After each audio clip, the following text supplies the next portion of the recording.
எல்லாருக்கும் வணக்கம். நம்மளுடைய சுபயோகம் தமிழ் சேனலுக்கு உங்களை அன்புடன் வரவேற்கிறேன். மிதுன ராசிக்காரங்களே, இந்த 2026 தமிழ் புத்தாண்டு உங்களுக்கு எப்படி இருக்க போகுது? என்னடா இது வாழ்க்கை இப்படியே போயிட்டே இருக்கே, ஒரு மாற்றம் வராதா அப்படின்னு நீங்க ஏங்கிட்டு இருந்த காலம் முடிய போகுது. இந்த வருஷம் உங்களுக்கு ஒரு பெரிய டேர்னிங் பாயிண்டா அமைய போகுது. இது ஒரு சாதாரண வருஷம் கிடையாது உங்களுக்கு. உங்களுடைய பொறுமைக்கு கிடைக்க போற ஒரு மிகப்பெரிய பரிசு. இவ்ளோ கஷ்டப்பட்டேன், எனக்கு என்னதான் கிடைச்சது அப்படின்னு நீங்க கேட்ட கேள்விக்கு இந்த வருஷம் பதில் சொல்லும். இந்த வீடியோவை முழுசா பாருங்க. ஏன்னா நடுவுல நான் சொல்ல போற சில விஷயங்கள் உங்களோட வாழ்க்கையை மாத்தலாம். மிதுன ராசிக்கு ஆரம்பத்துல கொஞ்சம் இழுபறி இருக்கத்தான் செய்யும். நினைச்சது ஒண்ணு, நடக்கிறது ஒண்ணு அப்படின்னு தோணும். ஆனா பயப்படாதீங்க. கிரக நிலைகள் மாறும்போது வருஷத்தோட பாதியில இருந்து உங்களுக்கு ஒரு பெரிய ரிலீஃப் கிடைக்கும். உங்க ராசிக்கு ஒரு ஸ்பெஷல் குணம் இருக்கு. எதையும் சீக்கிரமா கிரகிச்சுப்பீங்க. ஆனா இந்த வருஷம் லேட்டா கிடைச்சாலும் லேட்டஸ்டா கிடைக்கும் அப்படின்ற மாதிரி நீங்க ஆசைப்பட்ட விஷயங்கள் கொஞ்சம் தாமதமா ஆனா ரொம்ப ஸ்ட்ராங்கா வந்து சேரும். வேலையில இருக்கவங்களுக்கு பாஸ் கிட்ட இருந்து ப்ரெஷர் வரலாம். அதாவது உங்களோட மேலதிகாரிகள் கிட்ட இருந்து ப்ரெஷர் வரலாம். நீங்க 100% உழைப்பு கொடுத்தாலும் இன்னும் ஏதோ பத்தாத மாதிரி ஒரு ஃபீல் இருக்கும். ஆனா ஒண்ணு மட்டும் கவனிங்க, உங்களோட உழைப்ப மேலிடம் கவனிச்சுட்டு தான் இருக்காங்க. ஸோ இந்த வருஷம் உங்க திறமைக்கு அங்கீகாரம் கிடைக்கும். புது வேலை நீங்க தேடுறீங்க அப்படின்னா உடனே கிடைக்கலையேன்னு சோர்ந்து போயிடாதீங்க. ஒரு கதவு மூடுனா இன்னொன்னு கண்டிப்பா திறக்கும். ஸோ மே ஜூன் மாசங்களுக்கு அப்புறமா ஒரு நல்ல வாய்ப்பு உங்களோட கதவை தட்டும். பிஸ்னஸ் பண்றவங்க கவனிக்க வேண்டியது, புதிய ஐடியாக்கள் நிறைய வரும். அதை உடனே செயல்படுத்தாம கொஞ்சம் யோசிச்சு பண்ணுங்க. முக்கியமா பார்ட்னர்ஷிப் விஷயத்துல ரொம்ப ரொம்ப கவனமா இருக்கணும். யாரையும் கண்மூடித்தனமா நம்பாதீங்க. நம்பிக்கை துரோகம் வராம பாத்துக்கணும். மொத்தத்துல உங்களோட கரியர் இந்த வருஷம் ஒரு ஸ்டேபிளான இடத்துக்கு வந்துடும். அடுத்ததா ஃபினான்ஸ் பத்தி, பணம் அமைப்பு வந்து எப்படி இருக்குன்னு பார்க்கலாம். பணம், இதுதான் இப்போ முக்கியமான கேள்வி. வருமானம் மெதுவா தான் வரும். ஆனா செலவுகள் மட்டும் நாங்க இருக்கோம்னு வரிசையில நிற்கும். விசேஷங்கள், மருத்துவ செலவுகள்னு திடீர் செலவுகள் வரலாம். இப்போ நான் ஒரு முக்கியமான டிப்ஸ் சொல்றேன். சம்பாதிக்கிறத விட சேமிக்கிறது தான் இந்த வருஷம் உங்களுக்கு முக்கியம். ஆடம்பர செலவுகளை குறைச்சிக்கோங்க. சைடு இன்கம் வர்றதுக்கு நிறைய சான்ஸ் இருக்கு. அதை சரியா பயன்படுத்திக்கிட்டா இந்த வருஷம் கடைசியில உங்க பேங்க் பேலன்ஸ் கௌரவமான இடத்துல இருக்கும். அடுத்ததா லவ் அண்ட் ரிலேஷன்ஷிப்ல இருக்கவங்களுக்கு, காதல்னு வந்துட்டா கொஞ்சம் குழப்பம் இருக்கதான் செய்யும். சின்ன சின்ன பேச்சுவார்த்தைகள் கூட பெரிய விவாதமா மாறலாம். உனக்கு என்ன புரியல, எனக்கு ஒண்ணு புரியலன்னு ஒரு சூழல் வரலாம். ஸோ உங்களுக்கான டிப்ஸ் என்னன்னா, உங்க பார்ட்னர் கிட்ட மனசு விட்டு பேசுங்க. எதையும் மனசுல வச்சுக்காதீங்க. சிங்கிளா இருக்கிறவங்களுக்கு உங்க பழைய நண்பரோ இல்ல பழைய அறிமுகமோ ஒரு புது உறவா மாற வாய்ப்புகள் இருக்கு. திருமண தடை இருக்கிறவங்களுக்கு இந்த வருஷம் கண்டிப்பா நல்ல வரன் அமையும். கொஞ்சம் தாமதமானாலும் அது உங்களுக்கு பொருத்தமான ஆளா இருப்பாங்க. அடுத்ததா ஹெல்த் அண்ட் ஃபேமிலி.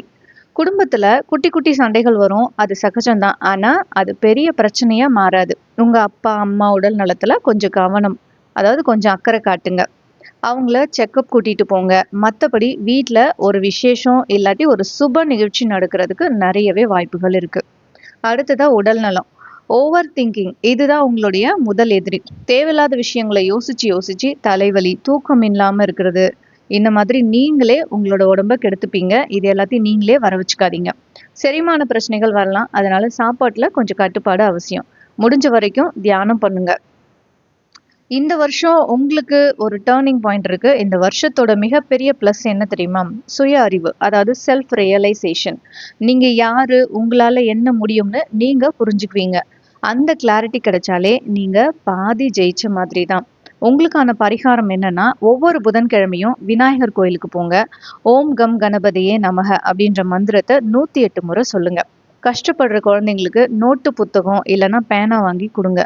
கல்விக்கு உதவுறது புத பகவானுக்கு ரொம்ப ரொம்ப பிடிக்கும். அடுத்ததா உங்களோட வீட்டை சுத்தி இருக்கிற பறவைங்களுக்கு தானியம் வைங்க.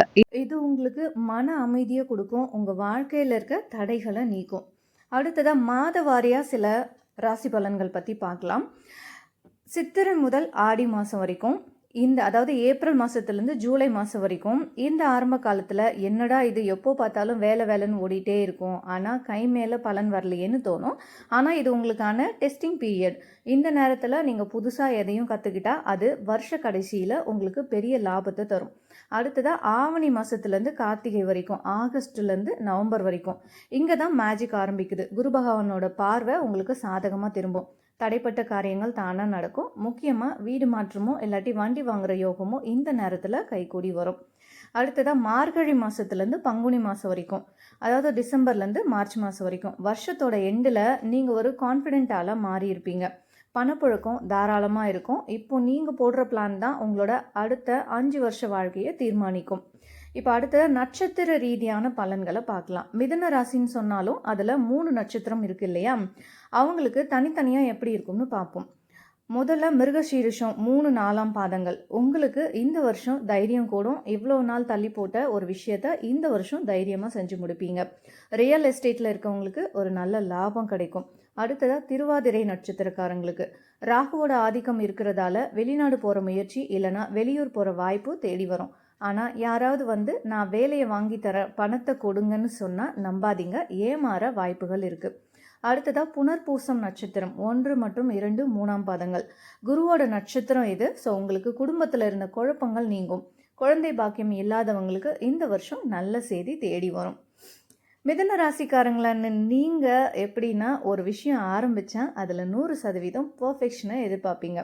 இந்த வருஷம் உங்ககிட்ட அந்த பர்ஃபெக்ஷன் இருக்கும். ஆனால் அதுக்காக மற்றவங்க கிட்ட சண்டை போடாதீங்க. ஆஃபீஸில் உங்கள் ஜூனியர்ஸ் தப்பு பண்ணால் கொஞ்சம் பொறுமையாக கையாளுங்க. அப்போ தான் உங்கள் மேலே இருக்கிற மரியாதை அதிகமாகும். மிதுன ராசிக்காரங்களே, இவ்வளோ நேரம் நாம் பார்த்த இந்த பலன்கள் எல்லாமே உங்களோட வாழ்க்கையில் ஒரு வழிகாட்டியாக தான் இருக்கும். ஆனால் ஒன்று மட்டும் ஞாபகம் வச்சுக்கோங்க, விதியை மதியால் வெல்லலாம்னு ஒரு பழமொழி உண்டு. கிரகங்கள் நமக்கு பாதகமாக இருந்தாலும் நம்மளோட விடாமுயற்சியும் சரியான திட்டமிடலும் இருந்தால் எதையும் சாதிக்கலாம். இந்த 2026 தமிழ் புத்தாண்டு உங்களுக்கு ஆரம்பத்தில் சின்ன சின்ன சவால்களை கொடுத்தாலும் அது உங்களை இன்னும் ஸ்ட்ராங்காக மாற்றுறதுக்கு தான்.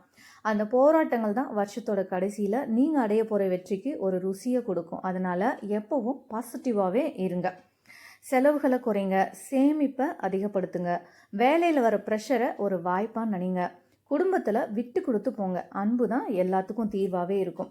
ஸோ முக்கியமாக அந்த பரிகாரங்களை மறக்காமல் பண்ணுங்க. அது உங்கள் மனசுக்கு ஒரு பெரிய தைரியத்தை தரும். இந்த வீடியோ உங்களுக்கு உண்மையாகவே பயனுள்ளதாக இருந்திருக்கும்னு நம்புகிறேன். ஏன்னா இதை பேசிட்டு இருக்கும்போது எனக்கே ஒரு நல்ல வைப் கிடச்சிது. உங்களுக்கு இதில் எந்த பாயிண்ட் ரொம்ப பிடிச்சிருந்ததுன்னு கமெண்ட்டில் சொல்லுங்கள்.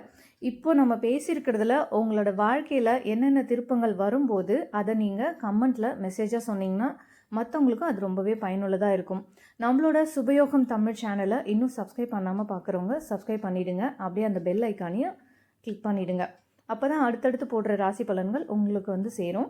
ஸோ வாழ்க்கைங்கிறது ஒரு பயணம், அதில் ஏற்ற இறக்கங்கள் சகஜம்தான். இந்த வருஷம் அந்த பயணத்தை ரசித்து நடப்போம். அடுத்த வீடியோவில் இன்னொரு சுவாரஸ்யமான ராசி பலனோடு உங்களை சந்திக்கிறேன். அது வரைக்கும் உங்களிடமிருந்து விடைபெறுகிறேன். நன்றி.